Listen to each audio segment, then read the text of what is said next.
네, 안녕하세요. 화요일의 남자 이상화 세무사입니다. 세금 관련 기사를 서칭하다가 흥미로운 칼럼을 읽게 되었는데요. 그래서 오늘 시간에는 그 칼럼의 내용을 간략하게 소개해드리면서 저희 영상을 시청하시는 대표님들께 도움을 드릴 수 있는 몇 가지 팁을 드려보고자 합니다. 오늘 소개해드릴 칼럼은 4월 5일에 조선일보에서 그 내용을 확인해 볼 수 있는데요. 25년 전 공평하게 재산을 나눠 받았는데도 유류분 소송이라니요 라는 제목에 올라온 칼럼입니다.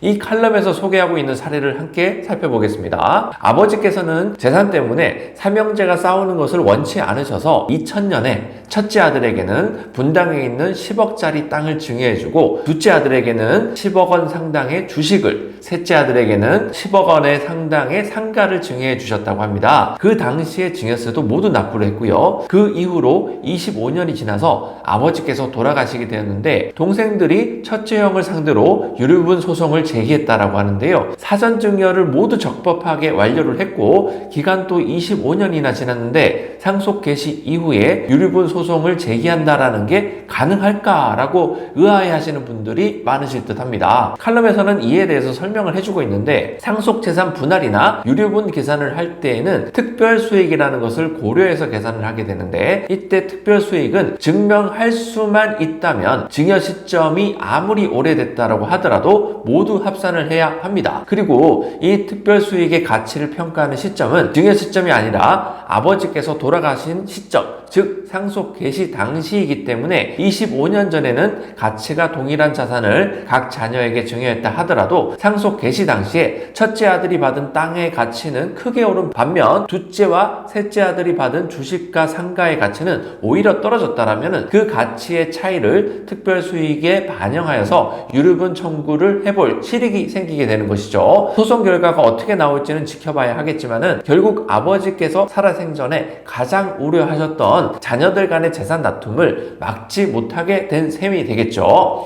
이 시점에서 유류분이라는 것이 정확히 무엇인지에 대해서 짚고 넘어갈 필요가 있어 보입니다. 유류분이라는 개념은 민법의 그 근거를 두고 있는데요.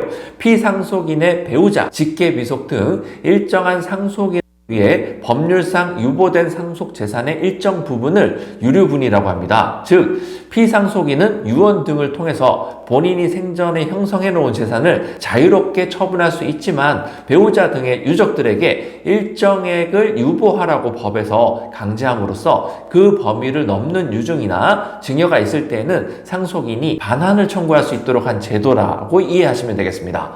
이 유류분을 청구하려는 상속인은 본인의 권리 침해가 있다는 사실을 안 날로부터 1년 내에 소송을 제기함으로써 권리 행사가 가능한데요. 설령 침해 사실을 몰랐다 하더라도 상속 개시일로부터 10년 이내에는 유류분 반환 청구를 할 수 있다라고 합니다. 유류분 제도의 취지와 유류분 반환 청구권의 소멸시효 그리고 앞선 칼럼의 사례를 종합해보면 아무리 상속인 간의 다툼을 방지하기 위해서 사전증여를 활용했다 하더라도 상속 개시 당시 사전증여 재산의 가치 변동에 따른 유류분 반환 청구의 리스크가 존재할 수 있음을 알 수 있겠습니다. 실제 저희가 업무를 수행했던 사례에도 비슷한 케이스가 있었는데요. 부모님께서 오랫동안 일궈오신 사업과 부동산을 자녀에게 승계하기 위한 플랜 설계를 의뢰했던 업체인데요. 외국에 살고 있어 꽤 오랜 기간 동안 왕래가 없던 이복 동생이 있었던 케이스였습니다. 상속 재산의 협의 분할을 위해서는 상속인 전원의 동의가 필요하다는 점과 상속 개시 이후에 유류분 반환 청구의 리스크가 있다는 점을 모두 고려해서 플랜을 설계해야 하는 상황이었죠.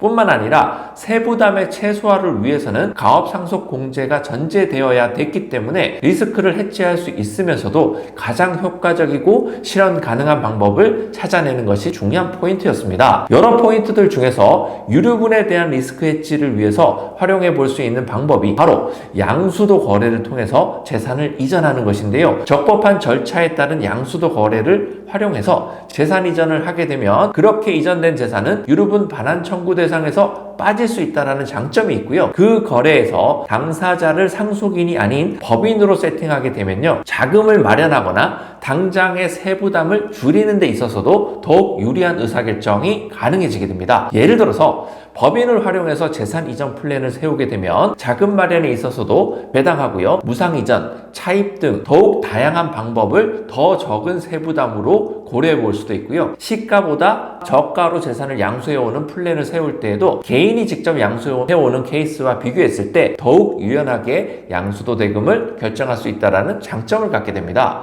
만약 부득이하게 증여의 방식을 활용해야 된다 하더라도 상속인인 개인이 직접 증여를 받게 되면은 향후 10년 이내에 상속이 개시되는 경우에 상속 재산에 포함해야 하는 리스크가 있지만 법인은 그 기간 또한 5년으로 축소된다는 점에서도 더욱 유리한 플랜 설계가 가능해지게 됩니다. 그리고 법인의 주주 구성을 어떻게 하는지에 따라서 장기적인 관점에서 부의 이전에 따른 절세 효과를 극대화할 수 있다는 의사결정도 가능해지게 되는데요. 예를 들어 보겠습니다. 법인의 주주의 자녀뿐만 아니라 손자녀까지 포함할 수 있다면 부의 이전 효과를 더욱 장기간 향유할 수 있게 되어서 과세 이연에 따른 세부담 절감 효과가 더욱 커질 수 있습니다. 다만 최근 세법 개정의 추세나 과세 당국의 스탠스를 보면 일명 가족법인을 활용한 편법 증여 행위에 대해서 점점 더 관심을 갖는 모습을 보이고 있는데요. 법의 테두리 안에서 행해지는 절세 행위에 해당하느냐, 세부담을 의도적으로 줄이기 위한 편법 행위에 해당하느냐는 세법을 어떻게 해석하고 어떤 절차를 수행했는지에 따라서 이견이 있을 수 있는 분야이니만큼 사례 분석과 법의 해석, 그리고 향후에 있을 소명에 대한 대응 방안까지 사전에 충분히 검토해보고 회사와 가족들의 상황에 맞는 방법들을 조합해서 가장 적합한 플랜을 설계하는 것이 중요한 과제라고 할 수 있습니다. 자, 오늘은 유류분이라는 제도로 인해서 발생할 수 있는 사례를 통해서 앞으로 가업 승계와 재산 이전 계획을 가지고 있는 대표님들께 인사이트를 드리고자 영상을 준비해봤고요. 향후 발생할 수 있는 상속인들 간의 다툼을 사전에 차단하고 그러면서도 모두 만족할 수 있는 플랜을 찾아 나가기 위해서는 무엇보다 가족들 간의 합의가 매우 중요한 전제라고 할 수 있습니다. 오늘 영상을 시청하신 이후에 오히려 고민이 더 많아지는 대표님도 있을 수 있을 텐데 전문가의 조력을 받아서 가족들과 함께 충분히 고민해보는 시간을 가져보셨으면 합니다. 오늘 준비한 영상은 여기까지고요. 구독, 좋아요는 영상 제작에 큰 힘이 됩니다. 이상화 세무사였습니다.